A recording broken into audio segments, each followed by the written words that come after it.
मिलिए Sam Bankman fried से, एक ऐसा नाम जिसने सिर्फ 8 सालों में खुद को जीरो से उठाकर 2600 करोड़ रुपए की दौलत बना ली। इतना ही नहीं, ये शख्स फोर्ब्स की रिच लिस्ट में शामिल हुआ और दुनिया भर के बड़े बड़े प्लेटफॉर्म्स पर चर्चा का केंद्र बन गया। लेकिन सोचिए, एक ऐसा इंसान जो अरबों की दौलत का मालिक था, वो सिर्फ एक ट्वीट के बाद रातों रात सब कुछ गंवा बैठा। हैरानी की बात यह है कि जिसने इतनी बड़ी अंपायर खड़ी की, वो इतनी जल्दी कैसे ढह गई? आखिर ऐसा क्या हुआ उस एक ट्वीट में जिसने उसे अमीरी के शिखर से उठाकर गरीबी की गहराइयों में लापटक दिया? चलिए जानते हैं उस शख्स की हैरान कर देने वाली कहानी, जिसने दुनिया को दिखा दिया कि किस्मत और इंटरनेट दोनों पल में खेल पलट सकते हैं। दोस्तों, ये कहानी काफी लंबी और दिलचस्प है, लेकिन मैं इसे आज आपको आसान और समझने वाले शब्दों में समझाने की कोशिश करूंगा। ये सब शुरू हुआ 2014 में, जब सैम बैंकमैन फ्राइड ने MIT से ग्रेजुएशन किया और जायंट स्ट्रीट कैपिटल नाम की एक जानी मानी ट्रेडिंग फर्म में काम करने लगे। यहीं पर उन्हें एक ऐसा आइडिया सूझा जिसने उनकी जिंदगी की दिशा ही बदल दी। उन्होंने क्रिप्टो करेंसी की दुनिया में एक ऐसा लूप होल पकड़ा जिससे वे बहुत बड़ी कमाई कर सकते थे। सैम ने अमेरिका से सस्ते में बिटकॉइन खरीदे और उन्हें जापान की मार्केट में ज्यादा दामों पर बेचने लगे, और यहीं से उनकी अरबों की दौलत बनने का सफर शुरू हुआ। ये बिजनेस इतना ज्यादा मुनाफे वाला था कि एक ही दिन में सैम करीब $25 मिलियन तक की ट्रेडिंग कर लेते थे। इसी मुनाफे से उन्होंने आगे चलकर एलामीडा रिसर्च नाम की एक क्रिप्टो फर्म की नींव रखी। इस कंपनी में सैम ने अपने कॉलेज के दोस्तों और जेन स्ट्रीट कैपिटल के पुराने साथियों को जोड़ा, जिनके साथ उन्होंने पहले काम किया था। इसी फर्म में उनकी मुलाकात कैरोलाइन एलिसन से हुई, जो न सिर्फ उनकी पूर्व सहयोगी थी बल्कि बाद में उनकी गर्लफ्रेंड भी बनी। लेकिन आगे चलकर यही शख्स उनके पतन की सबसे बड़ी वजह बनने वाली थी। कैरोलाइन अपने करियर को लेकर काफी उलझन में थी, इसलिए सैम ने उसे अपनी नई कंपनी एलामीडा रिसर्च का CEO बना दिया। हालांकि उसे इस फील्ड का जरा भी अनुभव नहीं था। अब इस कहानी को आगे समझने से पहले जरूरी है कि हम जानें कि आखिर एलामीडा रिसर्च करती क्या थी। अगर आसान भाषा में समझाया जाए तो एलामीडा का काम था लोगों से पैसे लेकर उन्हें क्रिप्टो करेंसी में इन्वेस्ट करना। ये अपने क्लाइंट्स को सालाना 15% रिटर्न की गारंटी देते थे। शुरुआत में सब कुछ ठीक चल रहा था, लेकिन एक बात जो बेहद अजीब थी, वो थी इस कंपनी को चलाने वालों की अनुभवहीनता। दरअसल जितना भरोसा लोगों ने एलामीडा पर कर लिया था, वो सैम और उसकी टीम की स्किल्स और अनुभव से कहीं ज्यादा था।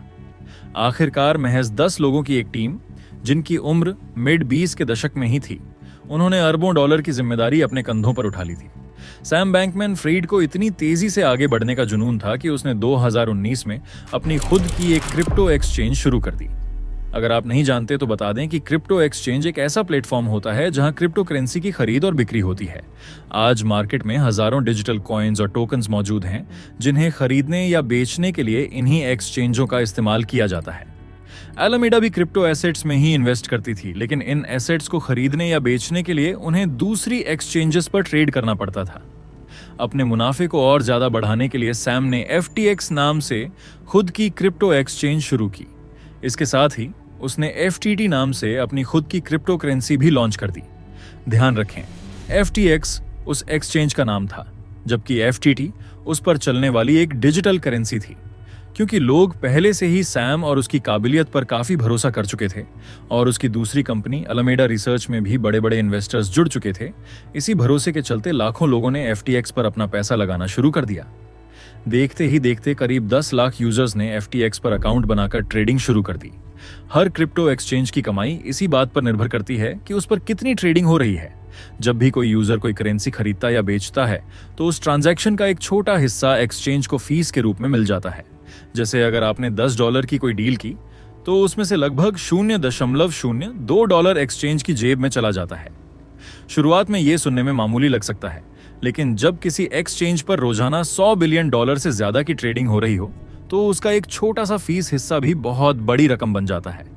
यहीं से सैम की लालच की शुरुआत हुई, जिसने आगे चलकर उसकी तबाही की नींव रखी। उसने अपने यूजर्स को आकर्षित करने के लिए एक ऑफर शुरू किया। अगर वे डॉलर की बजाय FTT करेंसी में अपने फंड्स रखेंगे, तो उन्हें ट्रेडिंग फीस या तो पूरी तरह माफ कर दी जाएगी या फिर बेहद कम कर दी जाएगी। FTT टोकन की असल में कोई ठोस वैल्यू नहीं थी, लेकिन डिस्काउंट का लालच इतना ज्यादा था कि लोगों ने इसे खरीदना शुरू कर दिया। जैसे जैसे डिमांड बढ़ी, इसकी कीमत भी आसमान छूने लगी। इसका सीधा फायदा यूजर्स को भी मिला, मगर सबसे बड़ा मुनाफा FTX के CEO सैम बैंकमैन फ्रीड को हुआ, क्योंकि जिस टोकन की शुरुआत में कोई असली कीमत नहीं थी, वो अब $80 तक में बिकने लगा। यह वक्त FTX और सैम के लिए एक सुनहरा दौर था। हर तरफ बस FTX की ही चर्चा थी। मर्सिडीज F1 टीम ने इसे अपना एडवर्टाइजिंग पार्टनर बना लिया। UC बर्कले स्टेडियम का नाम FTX पर रखा गया और यहां तक कि मियामी के NBA स्टेडियम को भी FTX एरिना नाम दे दिया गया। इसी के साथ सैम बैंकमैन को दुनिया के कामयाब और अमीर लोगों की लिस्ट में गिना जाने लगा। कह सकते हैं कि क्रिप्टो की दुनिया का हर शख्स अब FTX और FTT का फैन बन चुका था।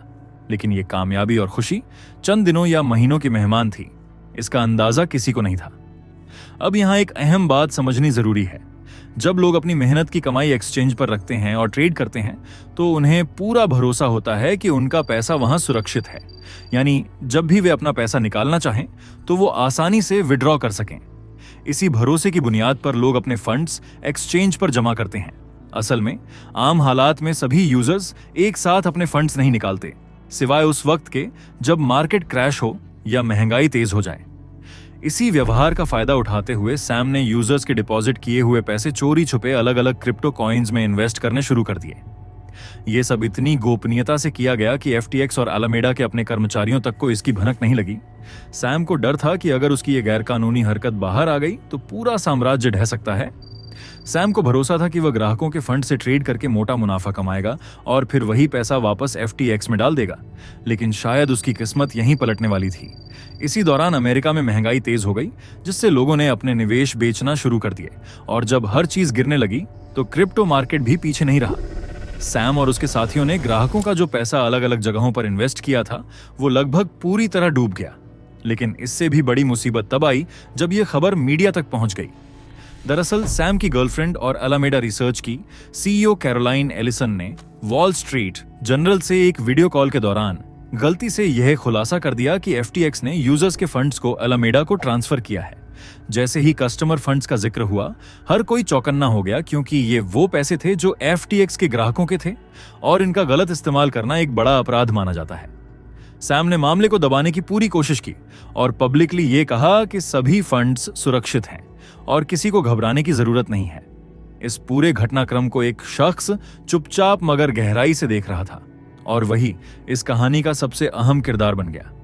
ये थे बाइनेंस एक्सचेंज के CEO चंगपेंग झाओ, जो एक वक्त में FTX के प्रतिद्वंदी होने के साथ साथ सैम के करीबी दोस्त भी थे।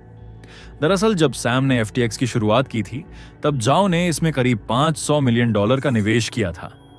जब FTX पूरी तरह से मजबूत हो गई और अपने पैरों पर खड़ी हो गई, तो सैम ने चंगपेंग झाओ से उसका हिस्सा वापस खरीदने का फैसला किया। इसके बदले में उसने करीब $2 बिलियन चुकाए, लेकिन ये रकम नकद डॉलर में नहीं थी, बल्कि FTX की अपनी क्रिप्टो करेंसी FTT में दी गई थी। चंगपेंग झाओ ने वो सारी FTT करेंसी अब तक संभाल कर रखी थी और कभी बेचने की कोशिश नहीं की। सैम को बिल्कुल अंदाजा नहीं था कि उसने CZ को FTT नहीं बल्कि एक टाइम बम थमा दिया है।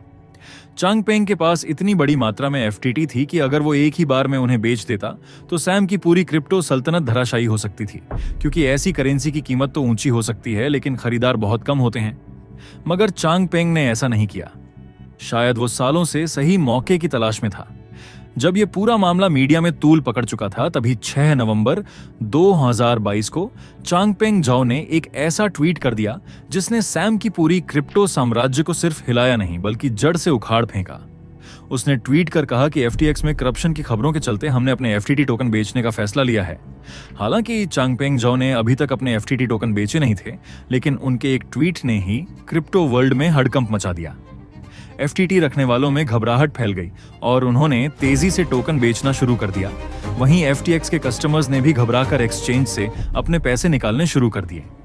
लेकिन पैसे तभी निकाले जा सकते हैं जब वो वाकई एक्सचेंज में मौजूद हों। अब सैम पूरी तरह मुश्किलों में घिर चुका था। उसके पास कोई रास्ता नहीं बचा था सिवाय इसके कि वो चंगपेंग झाओ से मदद मांगे। दोनों के बीच बातचीत हुई और आखिरकार तय हुआ कि बिनेंस FTX को बहुत ही कम कीमत पर खरीदने जा रहा है। लेकिन सिर्फ 2 दिन बाद चंगपेंग झाओ ने यू टर्न ले लिया और ट्वीट करके साफ कर दिया कि अब वो FTX को नहीं खरीदेगा, क्योंकि जांच के बाद उसे एहसास हुआ कि सैम ने जो गड़बड़ की थी वो उसकी सोच से भी कहीं ज्यादा बड़ी थी। FTX को अपने ग्राहकों को $10 बिलियन लौटाने थे, लेकिन उसके पास सिर्फ $900 मिलियन ही बचे थे। इसका मतलब सैम ने करीब 90% ग्राहकों के पैसे निकालकर उन्हें ऐसी जगह निवेश कर दिया जहां उसे बड़ा नुकसान हुआ। नतीजा ये हुआ कि जो इंसान 2 दिन पहले तक $26 बिलियन की कंपनी का मालिक था, उसे सिर्फ 2 ट्वीट्स ने $8 बिलियन के घाटे में धकेल दिया। 11 नवंबर 2022 को सैम ने एक ट्वीट में अपनी हार मान ली और बताया कि FTX और अलामीडा अब दिवालिया हो चुके हैं। इस पूरी घटना ने हमें एक बड़ी सीख दी, जितनी चादर हो उतने ही पांव फैलाने चाहिए। बिना इजाजत दूसरों के पैसों से बिजनेस या ट्रेड करना किसी को भी तबाह कर सकता है, चाहे वो कितना भी बड़ा खिलाड़ी क्यों ना हो। अगर आपको वीडियो पसंद आया हो तो एक लाइक जरूर ठोको और अपने दोस्तों के साथ शेयर करना मत भूलना। और हाँ, ऐसे ही दिमाग खोल देने वाले और जबरदस्त वीडियो के लिए चैनल को सब्सक्राइब करके बगल वाली घंटी दबा दो, ताकि अगली बार जब हम कुछ नया लाएं तो आपको सबसे पहले पता चले। नीचे कमेंट करके बताओ कि इस वीडियो का कौन सा फैक्ट आपको सबसे ज्यादा शॉकिंग लगा। मिलते हैं अगले धमाकेदार वीडियो में, तब तक के लिए जय हिंद, वंदे मातरम।